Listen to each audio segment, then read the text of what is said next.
Good morning and welcome to WNHH-FM's Dateline New Haven. I'm your host, Paul Bass, inviting you to look behind the headlines on the stories that make our community tick. On Wednesday, November 6th, our community is commemorating the first anniversary of a horrific massacre that has changed the way we worship in New Haven. The massacre took place at the Tree of Life Synagogue in Pittsburgh's Squirrel Hill neighborhood. A gunman walked into Shabbat services and shot 11 people to death and injured another 7. It was the deadliest synagogue attack in U.S. history, and it caused synagogues all over the country, including here in New Haven, to dramatically increase security and to rethink where we stand in America. That's a big statement. New Haven journalist Mark Oppenheimer has been traveling weekly to Pittsburgh since the massacre to observe how the community there is dealing with it and its after effects. He's writing a book about it. On November 6th, he will be discussing his findings at that community event. Mark generously made time to visit us here in the WNHA studio to fill us in. Welcome, Mark. Thank you. Good to be here. Thanks for coming by. Absolutely. So just so people know, you're the author of many books. You run Yale's Journalism Initiative. You live in Westville. Yep. You host a great popular national podcast called Unorthodox. You were the former New York Times Beliefs columnist. And last but not least, you were the editor of the late beloved New Haven Advocate. Oh. Now, that's part of it. And your dad had 5 kids. Yes, most important dad of 5 kids. So you're busy. Yeah. So why did you decide to dive in and spend more than a year shuttling to Pittsburgh and looking into what happened in the deadliest synagogue attack in our country's history? 3 reasons, I would say. First, I'm really interested in religion and always have been interested in writing about religion. So I like covering congregations. Religion and culture. Religion and culture, yeah. Yeah, not just theology, but how people live, how people practice, how it affects people's lives, even if they don't practice. And so that's number 1, religion. Number 2, I'm really interested in neighborhoods and how they hold together. And you did pick an interesting neighborhood. Yep. And Squirrel Hill is really a unique neighborhood. It's probably the oldest continually heavily Jewish neighborhood in America. It's been heavily Jewish. More than the Lower East Side. Because it had its break when it wasn't. Right. Lower East Side. Lower East Side is I mean, it depends how you define the Lower East Side. My wife's from the Lower East Side. It shades into Chinatown. It really depends how you look at it. But New York, we're talking. But it ceased to be. I mean, the Jewish population has shrunk and shrunk and shrunk. Though it's still culturally. I mean, there's still thousands of Jews there, and culturally, it's a Jewish center. But it has not. It has declined a lot as a center of Jewish life. Jews in New York City in the Jewish neighborhoods, Jews churn in and out. So Squirrel Hill, Pittsburgh, sort of like the Hartford Current of Jewish neighborhoods, oldest continuously published, right? Since about World War I, they're coming up on a century of being a substantively, not majority, but of being the heart of Jewish Pittsburgh. And that's where the synagogues are. And that's where the kosher restaurants the synagogues are. The community center. The kosher restaurants, the Jewish community center, the historically beloved high school, Taylor Alderdice High School, which has educated Jews for 100 years and lots of other people as well. It's a very diverse high school. The Jewish social work agencies, everything is in Squirrel Hill. It's all within like a square half mile. And so from a neighborhood point of view, I was very interested in how neighborhoods build resilience and promote resilience, especially in the aftermath of tragedy and trauma. And then the third reason is that I wanted to do this is that my dad's from Squirrel Hill. Oh, I didn't know that. You didn't know that? Yeah. So Springfield. The Oppenheimers. Well, I grew up in Springfield. My parents moved to Springfield when I was 2, but my dad, until he went off to college, was from Squirrel Hill, as were his grandfather and great grandfather. So you started with a lot of people contact. So I had independently, because you're Jewish writing, you probably knew people plus your dad's network. I knew a lot of people. Plus, I have an aunt who lives there and a cousin who lives there. So I felt that it would be a place where I could have some good entree. But also, I mean, the point I was trying to make is also just that even though I hadn't been there much until this year, I have a lot of affection for it because it's sort of the ancestral homeland. So part of it was that it would be really cool to spend a lot of time in this place I'd heard my dad talk about a lot, but hadn't been too much. And do you stay for free with relatives? Yeah, I stay with my aunt Elise. Awesome. How's that going? Great. Elise is terrific. Elise is, let's see, I think she's 9 years older than my dad. She's 83 or 84. Her husband Dave is 86 or 87. Oh, they're both kicking. They're both kicking, and they live in the Oakland neighborhood, which is one neighborhood west of Squirrel Hill, and it's where Carnegie Mellon and Pitt are. I mean, they live a mile and a half from the center of everything in Squirrel Hill. And do you hang out with them when you go? Or? I do. I tend to come back late at night and like sit and have a drink with them, and in their den as they're watching TV, and we talk and catch up, and they tell me about my cousin Danny, who lives out in Colorado, their son and their grandchildren. So it's very fun. I've gotten to be a lot closer with them. That's been so you've been going there once a week on average?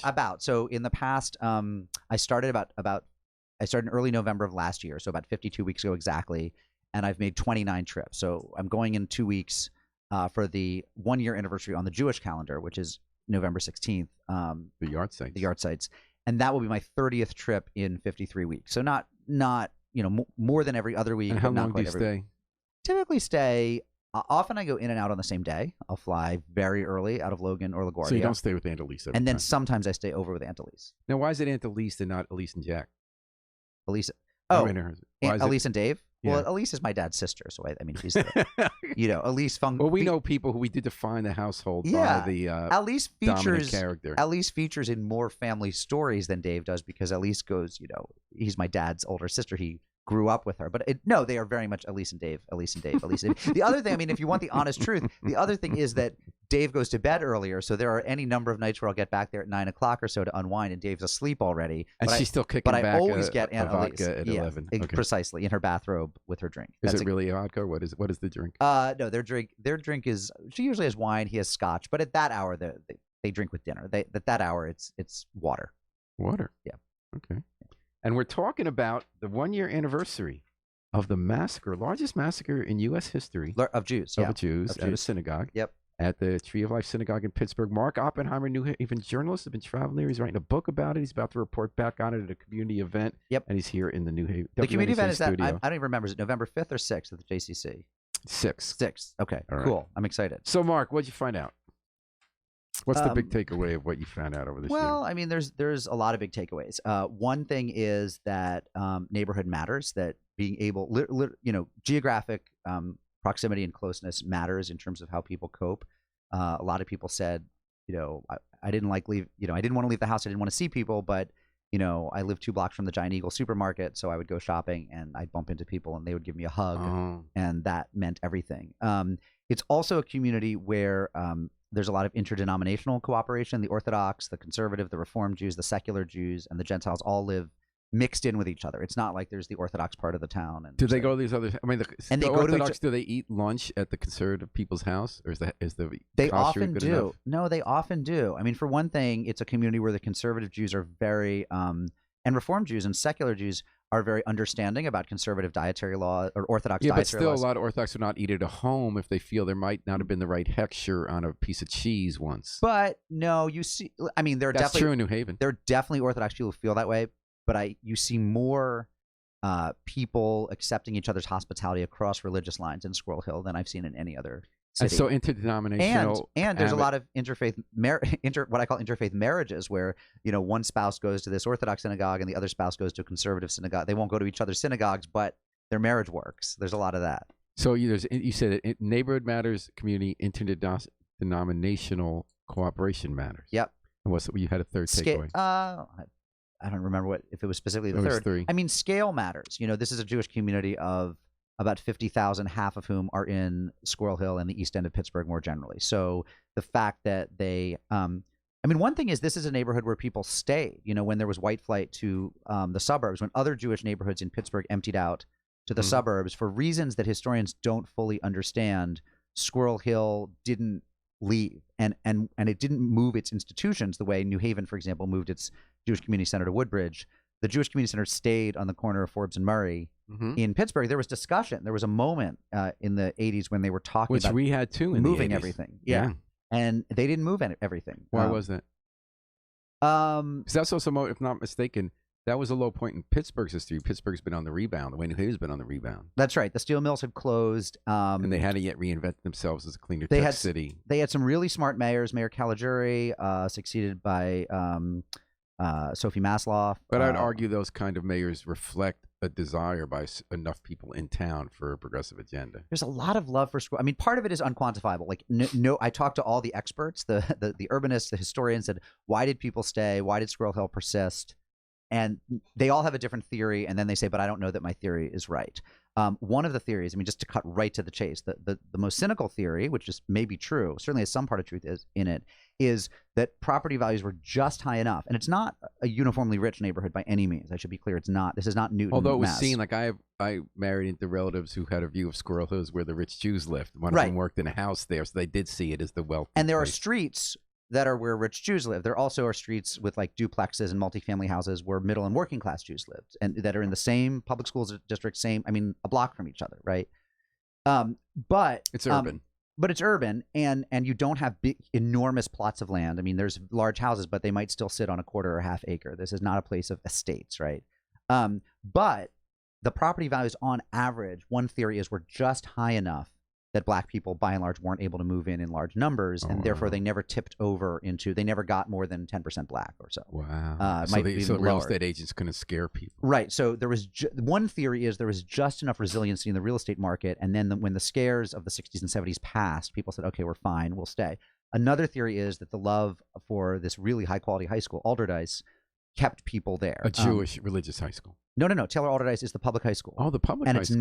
And it's not an exam school. It's not like Stuyvesant or Bronx Science or Boston Latin. It is the public neighborhood zoned high school. Old school high school. It is an old, and that's the other thing, is that it stayed a public neighborhood high school. If you move across town to some other whiter neighborhood, because at this point there's a lot of non-white, not a lot, but there are more lily white neighborhoods in Pittsburgh. But if you move to one of them, you don't get to send your kid to Alderdice. It is a neighborhood high school, and that kept up a lot of commitment to living in that district. Bob McCormick is listening. Thanks for posting, Bob. He asked Mark, is there a memorial site for the victims of the Pittsburgh synagogue shooting? Bob, what a great question.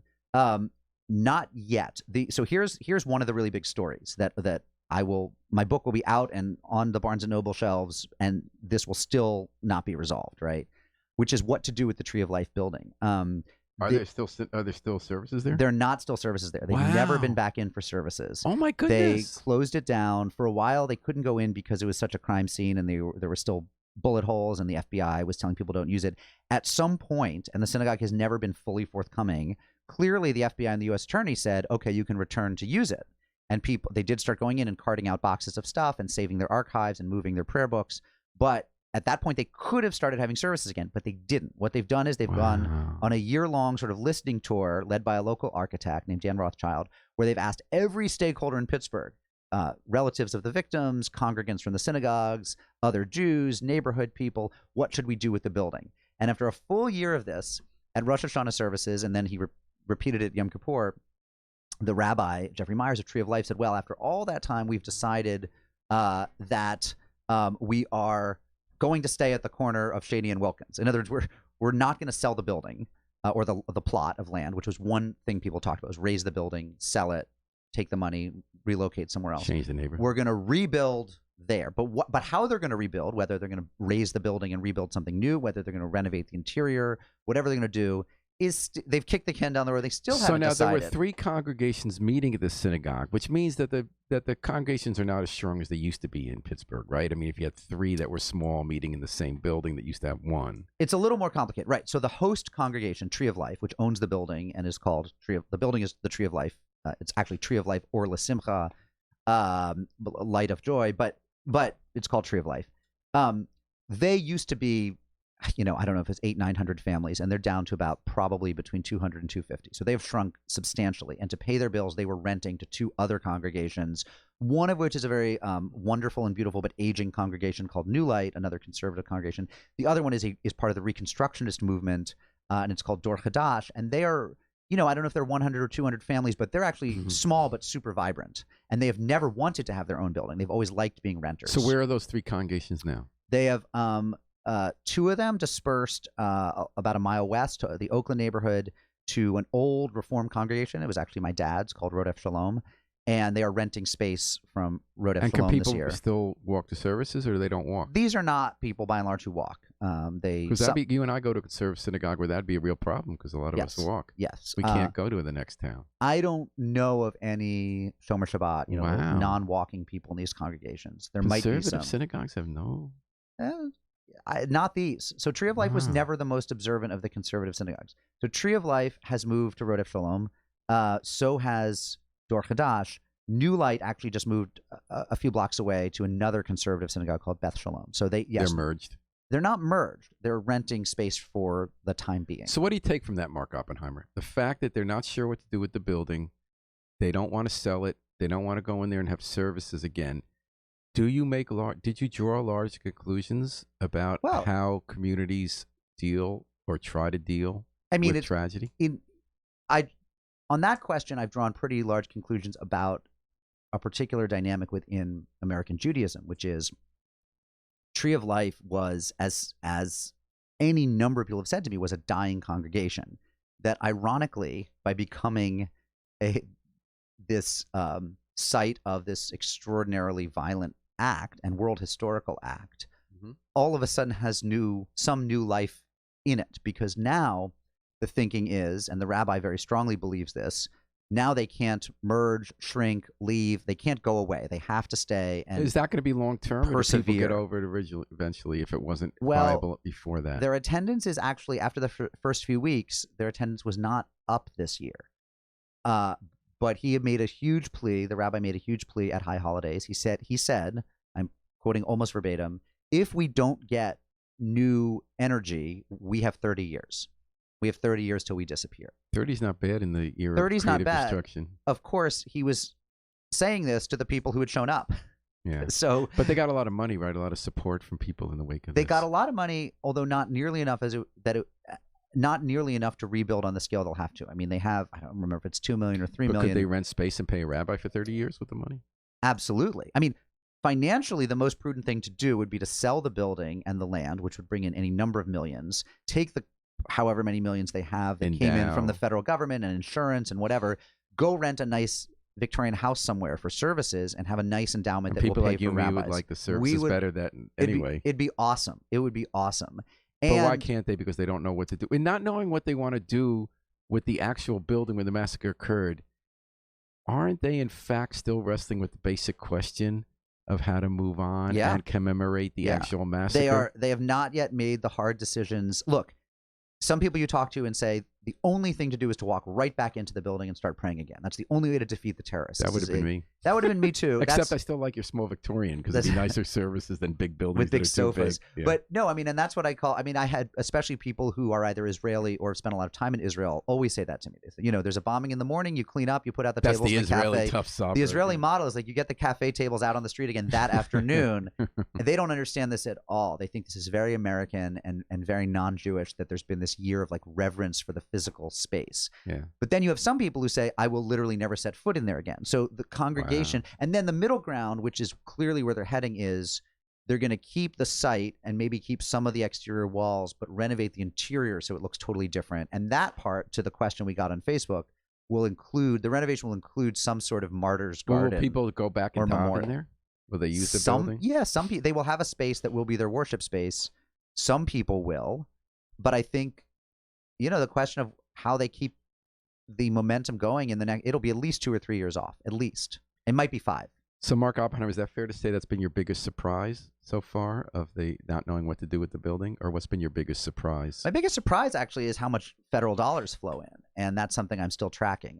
When there's a mass shooting, there's a statutory fund that's administered by the something like the Office of Victims at the Department of Justice. And is it possible to access it if you're not a friend of Mnuchin, what's the name? Michael Milken access the Opportunity Zone. The Opportunity Zone. Yeah. It is possible. In fact, it's pretty easy. What happens is the DOJ, the Department of Justice, sends a couple special rapporteurs, special consultants to the community where there's been a mass shooting. They've done this all over the country now. They immediately, it's very efficient. I mean, it's government works in this case. They immediately hire a couple consultants from a list of consultants they have, and they dispatch them to the affected city. And within a couple months, those consultants have produced a report saying, here's how this city could use resiliency money. But does the money flow before there's been some kind of democratic process to decide how to? Is there some official body that weighs in on how to spend the money? No. People argue about money all the time. It's very, what happens is the special consultants decide who the recipients, who the local. Oh, I see. So would all 3 congregations get some? Basically, the money is going through the Jewish Federation of Greater Pittsburgh, which is pretty up and up. I mean, I don't think there's going to be waste or feather bedding, but there was a pretty quick decision that they're going to build, and this is what the money is for, a resiliency center, which is a kind of therapeutic, like drop-in therapy center that operates on a pretty specific model of what a community needs is response to trauma, is a certain kind of talk therapy. So the money won't go toward rebuilding the congregation? I think there are some federal dollars that go towards the rebuilding, but the big multi-year grant is to what they call resiliency work, which is basically paying for therapists, yoga, acupuncture, art therapy. It goes to a sort of therapeutic model of helping a community recover from trauma. Interesting. And I am not sure how much of this is science-based. They say things like, well, the money is sunset. I think after 3 or 5 years, the money goes away unless you can make a strong case to reapply. And you say, well, why 3 or 5 years? And they will say, well, some people are fine the first year, but then the trauma hits them And how much in money the are we second talking year. I don't know because they won't give me the documents. I put in a Freedom of Information Act request for them, so I hope to see them at some point. But it's in it's in the several $million range. I mean, it's Right. something less than $5 million, but more than one. And you're in the range of Dateline New Haven and WNHS-FM, New Haven's community voice here at 103.5 FM live streams newhavenindependent.org. Author and journalist Mark Oppenheimer has been spending the year shuttling back and forth to Pittsburgh to dive into the aftermath of the biggest attack on a Jewish synagogue in American history, Tree of Life. And he's telling us about what he's found out in the work on the book he's writing. What was your most moving moment? Because I know you went to events. You didn't just hang with people. Yeah. Oh gosh. I mean, there's so many. It was actually a really hopeful experience. I mean, talking to people, you see how much people care for each other, how much love there is, how much resilience, how much. Can you think of a moment like that really crystallized? Yeah. it for you? No, absolutely. I mean, one woman who was inside the building, I said, "Were you traumatized?" And she said, "Yeah, I'm fine." She said, "Frankly, my divorce was worse than this."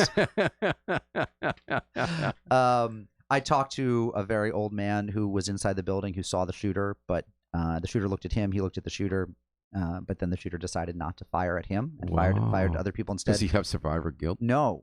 So what he said to me was, he said, "No, I'm grateful to be alive," and he said, when you've lived as long as I have, and how old is he? 90, 91. Wow. He said, and when you've lost a son to AIDS.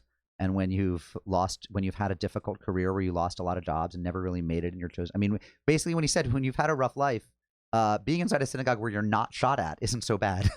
And were there Holocaust survivors in the building? No, there was. The press got some of that wrong. In the initial report, some people called Rose Mallinger, who was 97, a Holocaust survivor. She wasn't. She was born in Pittsburgh. Judah Samet, who I believe was a survivor, who was in Europe at the time of the Holocaust, was outside the building. People know him because he's a Trump supporter. He was Trump's guest at the State of the Union. He got a big standing ovation. Funny guy, neat guy. So I had a wonderful experience talking to a judge. I was talking to Danny Butler, who's an Orthodox Jew, who's a municipal judge in Pittsburgh. His 2 sons have the same disability that the 2 brothers who were murdered had. There seem to be 4 men in Greater Squirrel Hill who have Fragile X syndrome and kind of autism spectrum, along with other disabilities. 2 of them were the Rosenthal brothers who were murdered inside Tree of Life, and 2 of them are Judge Butler's boys who weren't who go to a different synagogue. That was amazing talking to him. But the other thing, I guess I would say, the other one was I talked to a firefighter at 18 Engine, which is on Northumberland Ave, 1 block north of the synagogue, who said, I think it was David Rosenthal of the 2 disabled brothers, not Cecil. He said David would always come in to the firehouse before he went to synagogue on Saturday mornings. He loved coming into the firehouse, hanging out with us and shooting the breeze, telling us to work harder. He liked coming in and bossing us around. And this firefighter said, and often we would make him late for synagogue. And of course, the shooting was, at 9:50, 9:52 is when it started. And so I don't remember if David had been into this firehouse that morning, but this firefighter said to me, he sounded as if he was wrestling with some guilt. He said, I wonder if David had decided to drop by the firehouse, and if we had engaged him the way we normally would, and he wouldn't have been at synagogue till 10 or 10:15, he would have lived.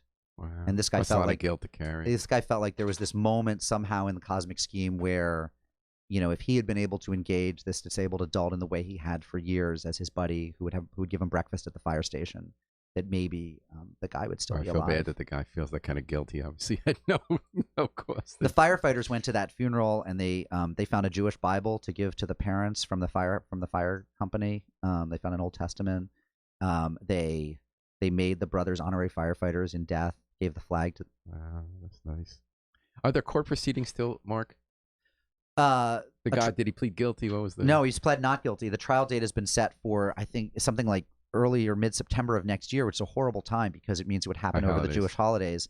It might get delayed. I still think that there's not going to be a trial. I think the guy will plead and get life and not have a trial. The Department of Justice, the Trump DOJ, has asked for the death penalty.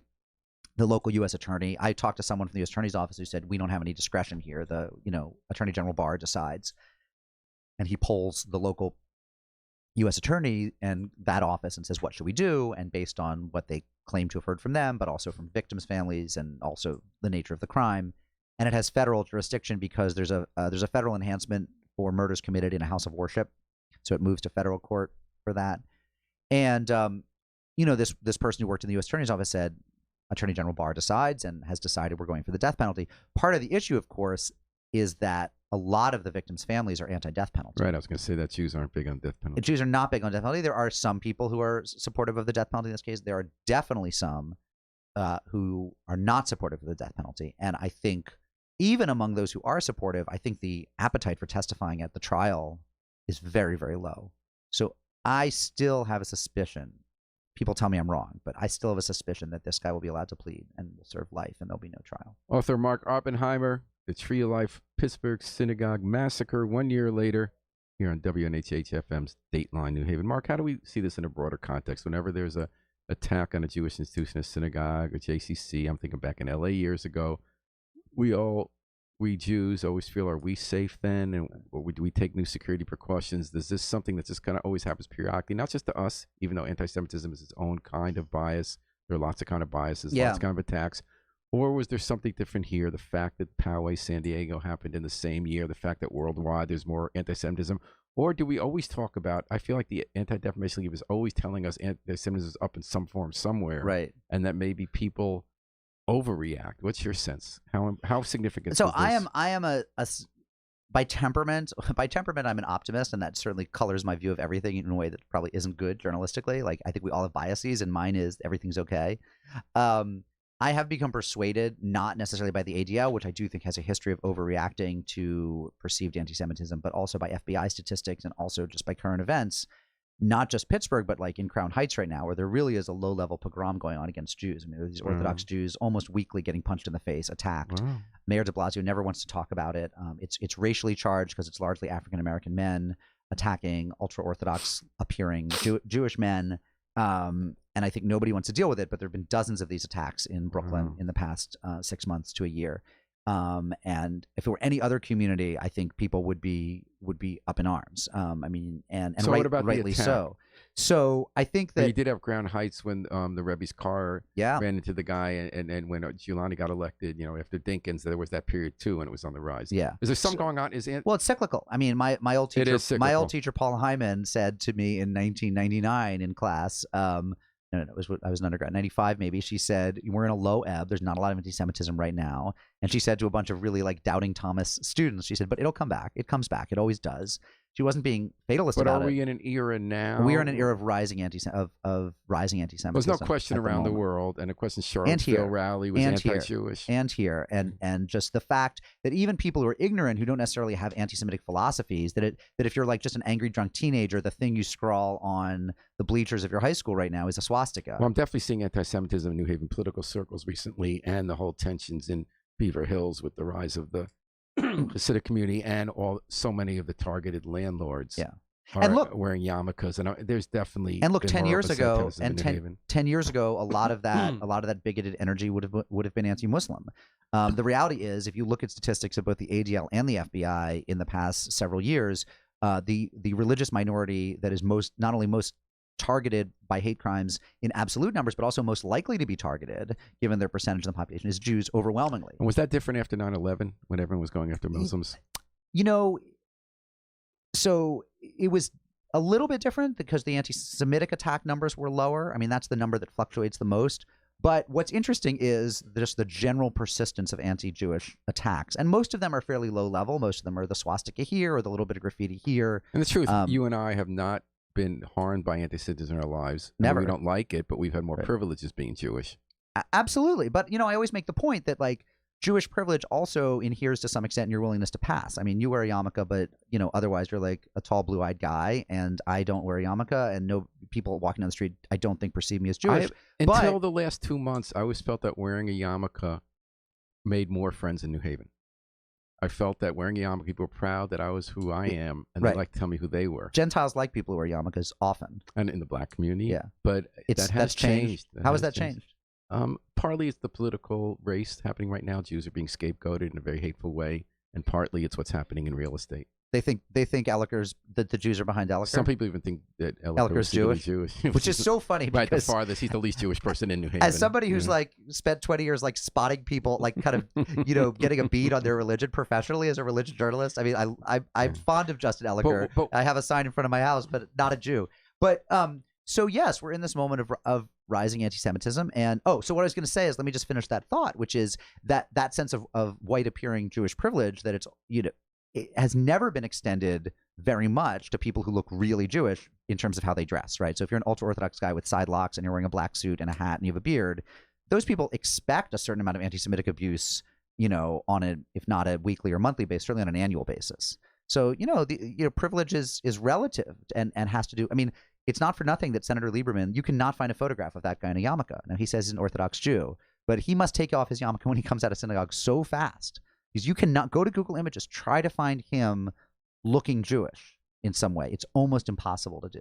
There are more photographs of Barack Obama wearing yarmulke on Google Images than Joe Lieberman. So now, given this rising anti-Semitism, are American synagogues correct in amping up security so much? So you and I go to a synagogue where now we can't get in the door on Saturday morning until someone, a member of a rotating security staff with the earpieces, with little like Secret Service comes earpieces, to let us in and is communicating with everybody else. And our rabbi now has a phone available for an emergency in case a shooter comes in. Do we overreact to these incidents? I mean, we don't underreact. Human beings are bad at judging probability, and they always overreact. We overreacted in our elementary schools after Newtown, and I saw that as an elementary school dad in New Haven of a child exactly the age of the children murdered at Sandy Hook, and we overreact in houses of worship. Part of the problem is, and people don't like this, but part of the problem is there's no way to do a good study of what works in terms of thwarting random terroristic school shooting type violence. I mean, you can't run a control group, you can't do anything scientific. We don't even have good anecdotal data because although it seems that there have been dozens of these shootings, that's still not that many if what you're looking for is real scientific data. You can't say, in these 100 cases, they tried this with the locked doors, but in these 100 cases, somebody was armed. So after Pittsburgh, there was huge attendance emotional. at synagogue with greater security for a week or two everywhere. Yeah, and then it rolls back. And then, the rabbis say, don't make such a big deal about one thing, but then their flock kind of needs that direction. And so do you think synagogues need to be doing all these new security measures? I think that it's probably prudent for the rabbi to have a phone available, and I think that Jewish law would support that. It does, because they turn it on beforehand, so he doesn't have to manipulate it. And I do think, and this is true, I think even at a lower level than, if someone comes in shooting up the place, just true if any sort of, emergency happens, people should know where the exits are. I think there's certain like basic prudential stuff that you want to touch on, once a year for 10 minutes. Should doors be locked? Should there always be security patrols? Those are two different questions. I mean, I think that I don't think there's any evidence that locked doors save lives in synagogues. A lot of people are now pointing to Germany, where they had this highly militarized, barricaded locked door, which does seem to have saved lives. But the reality is that, look, it's not that hard for somebody to get inside a building. All you have to do is just not appear crazy when you get to the door. Right. Right. Then if you shoot past one person, you're inside. I have had Israeli friends tell me that really the only thing that works, and again, this is one more theory, but it was from someone who I think is pretty thoughtful on these things, is if you have 2 or 3 armed congregants inside the building. Not 50. You don't want to universally you don't want the Wild West like in some American states where a lot of people are carrying and there's no reason to believe that they've had good training or a good marksman, because if you have bad marksmen standing up and all shooting when a shot goes down, lots of people will die in the crossfire. So you think it'd be a good idea for synagogues to have 2 or 3 armed people? But sure. I mean, to have 2 or 3 really responsible armed people who know how to use their guns, who are not identified as security personnel, so that if somebody does get inside and starts shooting things up, all of a sudden, out of nowhere, somebody who's competent, maybe as a recent veteran or police officer, has had that kind of training, can remove a piece and take them out. That is probably going to work better, I think, than having one person, even an armed guard at the door. Because then if you get past that one person and you're inside, you have, it's shooting fish in a barrel. So, yes, probably some element of surprise of just the competently armed person sitting in the pews is the best of all worlds, I think.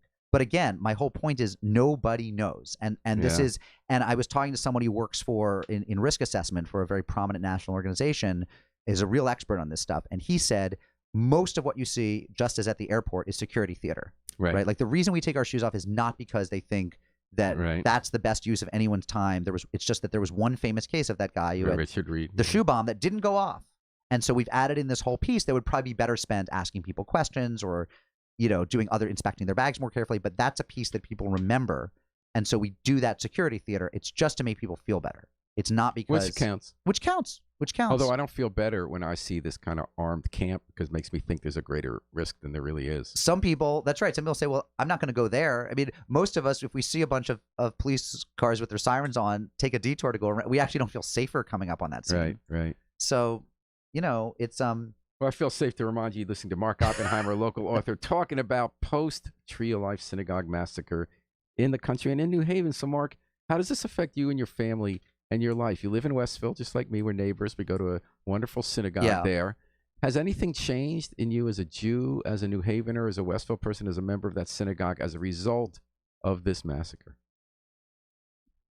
No, I don't think so. Do you pray more or less? Do you are involved more? Do you change how you think about your future life and plans? No, I don't think so. I think that I definitely felt I stopped writing my biweekly religion column for the New York Times in 2016, and I'd had a few.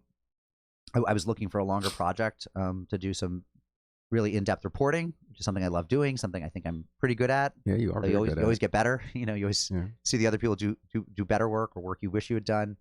And I'd had some bad ideas for projects that didn't come to fruition. And so I think I felt some sense of calling, like, yeah, you are the right man for this. Like I was the right man for this job. It's interesting, all the different senses of calling. Like there's an archivist in Pittsburgh, Eric Lidgy. There's just a very good article about him in the Atlantic magazine. He's this guy who is the perfect archivist. He's collecting all the stuff that gets put on the lawns of the synagogues, like the memorial cards and the stones that people leave, and also archiving the websites. He's basically trying to create the mass record of the Tree of Life shooting in all of its material facets.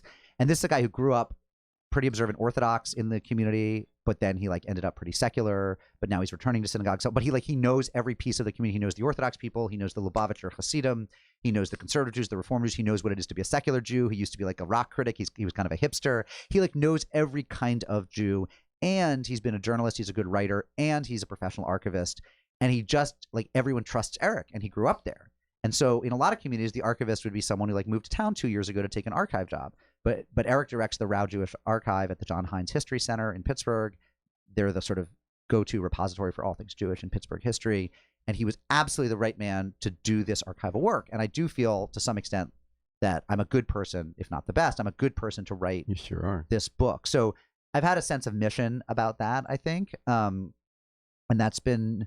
and I've definitely felt like there have been moments when in Pittsburgh where, I've had a sort of spiritual sense I was placed here for this. I was at with the New Light congregation, again, the smallest and most elderly of the three congregations that were affected, for high holiday services.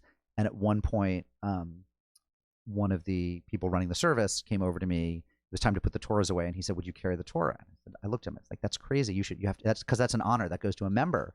And I said, you have to ask one of the members to do that. And he said, no, but you don't understand. You're strong enough to do it. Oh, and I realized, they're older. Yeah, they can't get people to carry it. I realized that actually the people who carried it last year, at least some of the time, were Dan Stein and Richard Gottfried, who were, I think, were 58 and 71 years old. They were the young, their young people had been murdered. So I'm there as a journalist, just kind of praying. And how are you there as a journalist? So you are a practicing Jew. You're in a room where you're not supposed to have work done on Shabbos or on a day of awe. And you can't write down things, right? Yeah, you go into the bathroom and write it down? Yeah, I cheat sometimes. I mean, sometimes I've turned my recorder on. Sometimes I've written stuff Really? down. Yeah, or I'll try to turn it on beforehand so that I'm not actually violating the sanctity of the space. I haven't done that much. Let me take that back. And I've never done that in a Shomer Shabbos space. I've never been in a space where there aren't, for example, congregants taking phone calls in the lobby. In a space where that would be really frowned on, I have never. But otherwise, if they are doing that, you can go in the bathroom and write stuff down. I try to be very I definitely think I suspend some of my own Jewish practice when I'm a journalist, which is not something all Jews do. So how are you do. deciding you're working or not? And also, do you have both. to keep stuff in your head? I'm supposed to relax. It's the Sabbath and take a nap, but then I'm worried I'm going to forget this great quote and this great fact. Absolutely. Sometimes I run out afterwards and I write it down. I haven't actually done the famous thing running to the bathroom, though I did follow Robert Kraft, the owner of the Patriots, to the bathroom. Because he was there. So last December, 2 months after the shooting, the Patriots were in town to play the Steelers, and Robert Kraft, who grew up fairly observant, there was a bar mitzvah at the Tree of Life congregation, which was meeting at the Rodef Sholem building, right? But it was the Tree of Life. It was the first bar mitzvah of the affected congregation since the murders. And it was the bar mitzvah of the son of the president of the shul, of Sam Schachner's son. And I went, and I was like, I got to be there for the first bar mitzvah since the shooting. And I'm sitting in like the way back trying to be really, be really invisible. And I noticed that like near the front, there's like this really like beautiful head of white hair. And I realized, and he turns his head, and I realized from like, again, many rows back, I said, I think that's Robert Kraft, who has a very specific like silver hair. It was before he had his scandal. It was a few weeks before he had his scandal. So I thought, and then when they were inviting people, the parents up to say some nice words about the boy, about the bar mitzvah boy, they invite Robert Kraft up, who says, he starts talking about his own bar mitzvah portion, which was Bahalosacha, and he like, and he's like a real Jew. And he says some nice words, and he says, "Do you want? I'm here to offer to the boy and his parents 4 tickets to come to my box at the game tonight or tomorrow night." And they say, "Oh, we'd love to." So he had called them in advance and said, "Do you mind if I come?" And they had said, "Sure, please be our guest." So then I think, well, I got to talk to Robert Kraft. So I see him leave a little while later, and I follow him out, and of course he's going to the John. So I go in, like go up to the urinal next to him. We chat for a little bit, and he said, "Did you tell me you were reporting?" No. And he said, "This is off the record on Shabbos, or no?" I didn't say anything. I just chatted with him, and he said something like, "Yeah, I hope that was okay. Was what I said okay?" And I said, "Yeah, it was fine." He said, "Because I didn't want to interrupt. I didn't want to, make a thing. I didn't want it to be all about me, but I wanted to come." It was very sweet. And then, like a few weeks later, the whole massage parlor thing came down. So, Mark Oppenheimer, year after Tree of Life, in summation, where do we stand in America as Jews? Are we defined by our historic oppression, by our opportunities, our traditions? Are we overstating or understating threat? Where do we stand? Well, I think a lot of people are still really, really terrified. I mean, the most heartbreaking thing are the people who say they're less likely to go to synagogue because of the attacks in Pittsburgh and Poway. That's not a lot of people, but there definitely are people. I mean, there's some evidence. There's a survey that 1 in 3 people are more likely to hide their Jewish identity. Wow. I think Jewish nursery schools, it'd be interesting to talk to people who run Jewish nursery schools, because I know at one synagogue I have spent time with in Pittsburgh, the real impetus for getting more guards was the nursery school, where parents said, like, we're not sending our kids there unless you have better security. It wasn't the congregants. It was the parents of little kids at the nursery school. So I think a lot of people are really, really scared. I mean, the big story is, and this is true of any mass attack, is that, like, most people go back to being who they are, right? People reset. So there's not been a huge uptick of observance in Pittsburgh or anywhere. There's some beautiful individual stories of people who reconnected with their Judaism, or people who, I talked to one super secular guy, not religious, who just started wearing a yarmulke and still is a year later. And he said, I just want to be counted as a Jew. Like, that's my observance. He's not keeping kosher. He's not going to synagogue, but something about his own sense of integrity dictated for him that he had to be visible as a Jew. And you see these stories. I think a lot of people are more willing to answer the call when it comes, but people go back to being who they are. Well, Mark Oppenheimer, I'm very excited to read your book. What's it going to be called? I initially was just going to call it Squirrel Hill, but I don't know. You'll have Someone will come up with something good. I'm bad with titles. In the meantime, New Haven, if you're interested in what Mark had to say here, on Wednesday, November 6th, there will be a community event at the Jewish Community Center on Amity Road, commemorating 1 year later the massacre in Pittsburgh. Reflecting on it, there'll be ritual, there'll be cantor singing, and Mark will be talking more about what he learned. So we're looking forward to seeing what you do, Mark. Sweet. Me too. It'll be fun. Thanks, everyone, for joining us. Thanks to the miracle man behind the controls, WNHA station manager Harry Drost. We're going to take it out with the Afro-Semitic Experience performing I Wish I Knew How It Would Feel to Be Free from the group CD, A Plea for Peace. This is Paul Bass inviting you to fly free with us all day and all night long here at WNHH, New Haven's home for community radio.